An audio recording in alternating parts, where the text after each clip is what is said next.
Para quem já me segue no Instagram, sabe que lá eu tenho um projeto que se chama Me Indica um Livro, onde eu escolho alguém para me indicar o livro e essa pessoa me indica um livro. Pode ser de qualquer tema, qualquer gênero, qualquer assunto, desde que seja um livro que tenha marcado a sua vida. Não necessariamente o seu livro preferido, mas aquele livro que a gente nunca esquece, sabe? Antes eu fazia esses vídeos lá para o IGTV. Mas aí, refletindo mais, eu decidi começar a trazer esse projeto aqui pelo YouTube, porque eu gosto mais da forma de edição, gosto mais também da durabilidade que o vídeo tem aqui. Então eu tô com a ideia de criar uma playlist e a gente formar aqui o nosso clubinho de leitura. O legal desse projeto é que eu sou exposta a vários temas diferentes, a vários livros que talvez eu não leria por conta própria. Sem contar que é uma ótima abertura para eu conhecer melhor os meus amigos. E quando a gente é exposto a vários temas diferentes, várias culturas diferentes, a evolução ela é inevitável.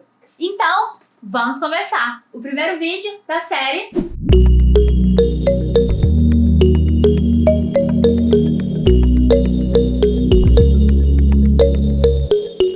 O primeiro livro, então, indicado aqui para o nosso canal do YouTube foi O Morro dos Ventos Uivantes, da Emily Brontë. Quem me indicou foi minha amiga Anne, e eu não esperava menos dela do que um clássico bem no meio da minha cara. Eu tenho uma opinião sobre a forma como nós somos apresentados aos clássicos da literatura. A maioria a gente lê de maneira obrigatória durante a formação escolar, ali no ensino médio ou até mesmo para provas de vestibular. E às vezes é uma experiência chata, porque na maioria das vezes a gente não está preparado para absorver aquela densidade de conteúdo e de informação. E depois de ler O Morro dos Ventos Uivantes, agora que eu tenho 29 anos, eu de certa forma até agradeço por eu não ter tido contato com esse livro quando eu tinha 15, 16 anos, porque eu realmente não estaria preparada para a intensidade que é esse livro. Meus amigos, esse livro é de uma intensidade tão forte, mas tão forte, que por várias vezes eu me via nervosa lendo. Chegou um momento que eu peguei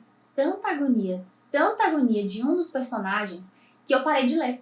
Eu fiquei sem ler esse livro aqui durante uns 3 meses, porque eu criei tanto ranço de um personagem que eu não aguentava ver o nome do cara escrito, que eu simplesmente não queria mais saber. Aí eu deixei o livro na estante e esperei uns 3 meses o ranço passar para eu pegar de novo e voltar a ler. Só um spoiler. O nome do nojento é Heathcliff. Mas vamos lá. O Morro dos Ventos Uivantes ele foi escrito pela Emily Brontë em 1847. Gente, você sabe o que estava acontecendo em 1847? Simplesmente estava nascendo o Thomas Edison e o Alexandre Graham Bell. Ou seja, nem energia e nem telefone estava longe de ter naquela época, principalmente no norte da Inglaterra. Então você pensa, o que mais entretinha as pessoas em 1847? Ler. Sem contar que ler era um privilégio, né? Não eram todas as pessoas que eram alfabetizadas, era uma minoria muito grande, mas ler estava dentro de um certo apreço cultural e até mesmo um passatempo. Mas a gente tem que lembrar também a estrutura da sociedade naquela época. E para Emily Brontë conseguir publicar o livro, ela teve que usar um pseudônimo, como se ela fosse um homem, um tal de Alice Bell. Depois de muito tempo, as pessoas descobriram que tinha sido uma mulher que tinha escrito esse livro e foi até um alvoroço na época, até porque ele é um clássico da literatura. Mas infelizmente a Emily escreveu esse livro quando ela tinha 29 anos e ela morreu aos 30 anos de idade vítima de tuberculose. Então ela nunca soube o sucesso que o livro dela alcançou. O Morro dos Ventos Uivantes é uma obra muito complexa, assim, de várias camadas que a gente recebe com muita intensidade os sentimentos que a nossa leitura ela vai gerando. Não existe herói, não existe heroína no livro e eu acho que cada um que lê tem uma reação diferente, até porque o livro ele é cheio de gatilhos emocionais que tocam a gente assim em situações muito delicadas. Olhando de fora, o enredo até parece simples. Começa com uma criança que é adotada por um fazendeiro, uma criança estrangeira. Ela é descrita como um perfil assim físico diferente, tem a pele mais escura, os olhos castanhos, como se ele fosse um típico estrangeiro longe ali do norte da Inglaterra. Aí essa criança é adotada por esse fazendeiro e levada para a fazenda. A fazenda meio que fica no meio do nada, mas você pensa, né? 1847 no norte da Inglaterra. Já é uma situação bem remota, né? Então ele é levado para essa fazenda fazenda vai ser criado lá. E ele é criado como se ele fosse um filho. Esse fazendeiro, ele já tem 2 filhos. Então ele vem como um terceiro e até meio que fica no ar, porque ninguém questiona de onde que essa criança veio, o que ela fazia antes, quem são os pais dela, qual que é realmente o nome dele. Ninguém sabe. Ele simplesmente é colocado lá como se ele fosse mais um filho. Aí até que meio que fica no ar, sem a gente saber se ele é um filho bastardo ou não. Essa criança é o Heathcliff. Aí o tempo vai passando e ele se apaixona pela Catherine, que é a sua irmã de criação. E esse amor, ele é correspondido. A Catherine gosta dele e esse amor cresce durante toda essa criação que eles tiveram junto ali na adolescência. Só que aí, a Catherine, depois que ela cresce, ela decide se casar com o Linton, que é um cara, um rapaz da fazenda vizinha, da fazenda do lado deles. Porque ela acredita que o Linton tem uma melhor ascensão social, vai toda uma questão de status, então ele acaba sendo um partido melhor do que o Heathcliff. E é agora que começa a loucura do livro. Porque o Heathcliff, ele fica totalmente surtado, ele some de lá, fica uns 3 anos fora. E nesse tempo que ele tá fora, as coisas realmente ficam meio ali que controladas, né? Porque a Catherine vive bem lá com o marido dela, o Linton, cuidando da vida dela, cuidando da família dela, da fazenda, fazendo os crochê dela, lendo os livros. Tá, mas não se engane, porque a Catherine, ela também não é flor que se cheira. Ela só fica de boa lá com o marido dela porque o Heathcliff sumiu. Mas aí, depois de 3 anos, o Heathcliff volta, dando a volta por cima, cheio da grana, cheio dos bons modos, cabelinho na régua, bigodinho fininho, todo arrumadinho e chega pra dar a volta por cima, em cima de todo mundo. O objetivo dele é o quê? É vingança. Pura e crua. Vingança. E não adianta eu falar aqui o quanto esse homem é baixo, inescrupuloso, sem noção. A vingança pra ele é o único objetivo que ele tem na vida agora. Ele quer se vingar de todo mundo. E aí ele vai começando a infernizar a vida de todos. Mas infernizar... Gente, eu não consigo explicar o que eu sinto por esse homem. Ai, Heathcliff. E aí ele vai começar a infernizar. Vai infernizar a Catherine, vai infernizar o casamento da Catherine, vai infernizar as pessoas que acolheram ele, o outro irmão de criação que ele tinha. E ele vai infernizar, assim, todo mundo. Ele inferniza os criados. E ele não quer infernizar só o pessoal que conviveu com ele. Não, ele quer infernizar todos, inclusive as próximas gerações. Então é o filho do filho do filho do não sei do que. Vai pagar porque eu sofri, e é isso, e eu vou pagar, e eu vou roubar tudo de todo mundo, vou acabar com a vida de todo mundo. Aí chega um momento, então, que a Catherine morre. A mulher simplesmente morre. Aí a gente pensa, pronto, né? Acabou a vingança. Agora nada mais faz sentido pra ele. Acabou, vai ficar de boa agora. Vai nada, gente. Só tá começando. E tudo que esse homem vai tramando vai dando certo. Por mais que seja maluco, assim, a gente pensa, cara, vai aparecer alguém que vai salvar, que vai meter o dedo na cara dele e falar, Você não pode fazer isso, você não tem esse direito.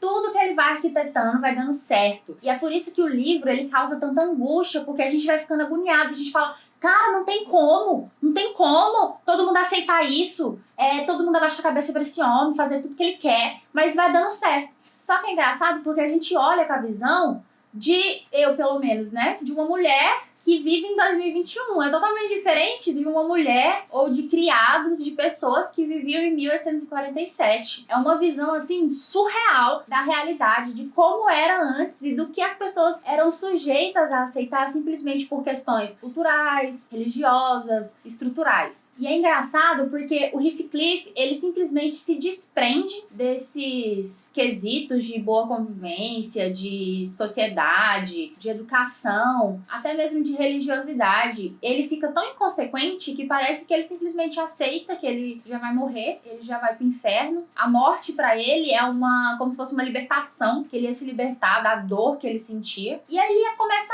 a justificar tudo que tá acontecendo com ele por causa disso. Tudo que ele faz por causa disso. Porque uma pessoa que não vai ter consequência nenhuma, se ele não tem medo da consequência, ele faz o que ele quiser. Então ele não tá nem aí mais. A Catherine já morreu, não ficou com ele não viveu o amor com ela que ele queria, não construiu a família que ele queria, ela não quis ficar com ele porque, teoricamente, ele era pobre, ele não tinha tanto status como Lincoln. Então, assim, pra ele a vida já acabou ali. Tudo que ele tá vivendo é lucro. E ele quer usar o resto de vida que ele tem pra infernizar a vida dos outros. E assim, gente, todo mundo vai morrendo no livro. Isso não é spoiler, tá? Esse livro é igual ao Game of Thrones. Você tá de boa, aí alguém morre. Até porque naquela época as pessoas morriam até de gripe, né? Resfriado matava. Então, todo mundo meio que tem uma vida meio curta ali. E a gente pensa, né, cara, essa pessoa já vai viver pouco, ela tinha que viver bem, não viver nessa tormenta toda. O mundo é mais que isso, o mundo é além dessa fazenda, só que não dá. Ele vai fazendo esse sofrimento todo, levando muito sofrimento pra todas as pessoas, porque ele acha que o que ele sofreu justifica ele fazer tudo isso com todo mundo. Até o momento que ele morre. Quando ele morre, ele pede pra ser enterrado do lado da Catherine, até porque ele já tomou todas as fazendas, então ele é dono das 2 fazendas, inclusive da fazenda que era do Linton. Aí fica enterrada a Catherine, ele de um lado e o Linton do outro. Ah, inclusive, quando ele estava vivo, ele simplesmente, em um momento, pediu para desenterrar a Catherine, para ele deitar do lado dela. Gente, o homem manda desenterrar a mulher, que já tá morta, ó, há anos, só para deitar do lado do corpo dela. Se isso não é macabro, tem a pegada meio gótica, né, da época desse romantismo, mas olha que pra você entender o jeito que funciona a cabeça do Heathcliff.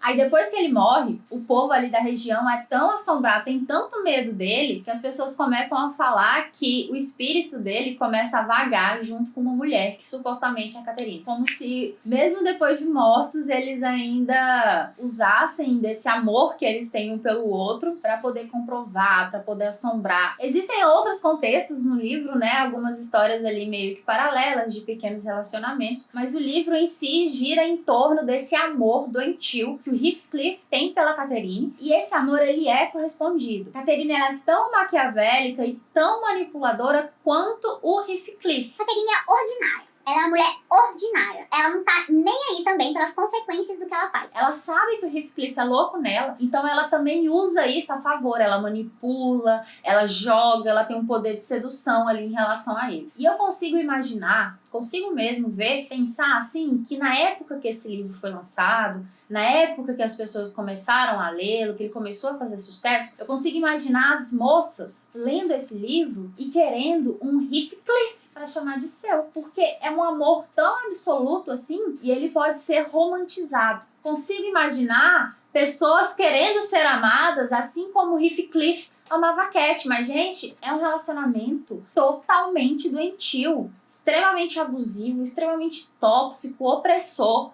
Nossa, não tem nada de saudável nesse amor que o Heathcliff sente pela Catherine. Era uma via cruzada de zero responsabilidade afetiva e que no final de tudo acabou atingindo um monte de gente que não tinha nada a ver com esse problema, esse relacionamento louco dos dois. Que se depois de tudo que eu falei pra você, você decidir ler, você já prepara uma rede, uma caminha confortável, um sofazinho, um café, um chá, porque é um livro extremamente intenso. Às vezes dá vontade da gente simplesmente entrar no livro, pegar os personagens, sacudir assim e falar: acorda pra vida, meu filho, pelo amor de Deus, o que você tá fazendo? Manda prender esse homem, faz alguma coisa, reage! Você vai do 8 ao 80 em 3 páginas. É uma leitura que causa angústia, apreensão, espanto, às vezes dá aquela sensação que você tá com um bolo assim na garganta, de tanta agonia que você fica lendo. Pelo menos comigo foi assim. Como é um livro muito antigo e também é um clássico, já existem várias traduções desse livro. Eu gostei muito dessa edição que a minha amiga me mandou. A tradução é da Adriana Lisboa e eu gostei bastante, até porque ele tem uma linguagem muito fácil e ela também é comentada. Então isso faz com que a gente se situe mais de como era a realidade naquela época, porque às vezes